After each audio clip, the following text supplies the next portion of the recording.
हमीरपुर सांसद एवं पूर्व केंद्रीय मंत्री अनुराग ठाकुर का हमीरपुर उपचुनाव को प्रभारी बनाए जाने के बाद देखिए लगातार प्रचार करते नजर आ रहे हैं। इसी कड़ी में अनुराग ठाकुर ने हमीरपुर उपचुनाव में भाजपा प्रत्याशी आशीष शर्मा के पक्ष में चुनाव प्रचार किया। इस दौरान उन्होंने कहा कि हिमाचल प्रदेश में 3 सीटों पर उपचुनाव हो रहे हैं, जो कि पहले लोकसभा चुनाव के साथ हो सकते थे, लेकिन प्रदेश की कांग्रेस सरकार ने हार के डर से इन चुनावों को लोकसभा चुनाव के साथ नहीं करवाया।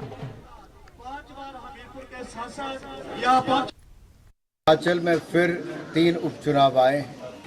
ये तीनों उपचुनाव लोकसभा के साथ हुए 6 उपचुनावों के साथ भी किए जा सकते थे, लेकिन कांग्रेस की मंशा पहले दिन से दिखती थी कि उनके मन में डर था चुनाव हारने का।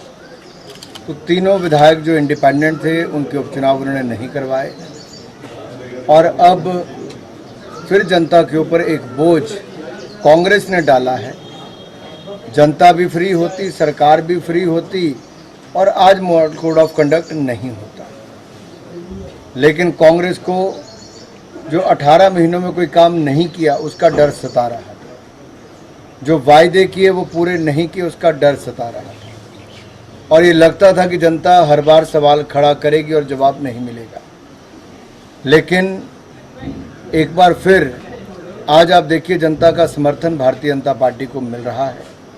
तीनों निर्दलीय विधायक जो भारतीय जनता पार्टी में शामिल हुए वो एक बड़ी जीत दर्ज करने की ओर बढ़ रहे हैं और कांग्रेस तीनों की सीटों पर हार रही है। देखिए विपक्ष की स्थिति ये है कि जनता ने अगर उनको चुनकर भेजा भी है तो चर्चा करने के लिए, मुद्दों पर बहस करने के लिए, लेकिन वो अपनी पुरानी आदतें छोड़ नहीं रहे। बहस करने के बजाय, चर्चा में भाग लेने की बजाय वो सदन में हल्ला करने आते हैं।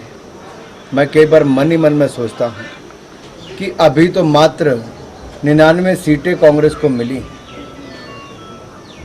और पूरा विपक्ष को भी इकट्ठा मिला लें तो उससे ज़्यादा अकेली भारतीय जनता पार्टी की सीटें।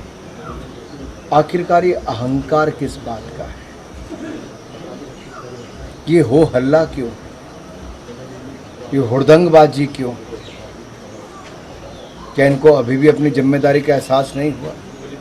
10 वर्षों के बाद विपक्ष को कोई नेता प्रतिपक्ष मिला है। अपनी भूमिका निभाएं, सदन में चर्चा करें, चर्चा से भागे ना। और मैं कांग्रेस को याद कराना चाहता हूँ 2014 में मात्र 44 सीटें थी, 2019 में मात्र 52 सीटें कांग्रेस की थी और अब भी 99 हुई जो कम होकर 98 रहेंगे। अगर सारी सीटें मिला भी लोगे 3 बार की तब भी हमारी इस बार से कम है।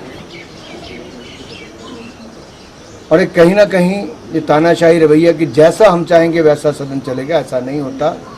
स्पीकर महोदय को सदन चलाना होता है और हम सब लोग चर्चा में भाग किसी भी मुद्दे पे बहस करने के लिए तैयार हैं। आखिरकार कांग्रेस बहस क्यों नहीं करना चाहती?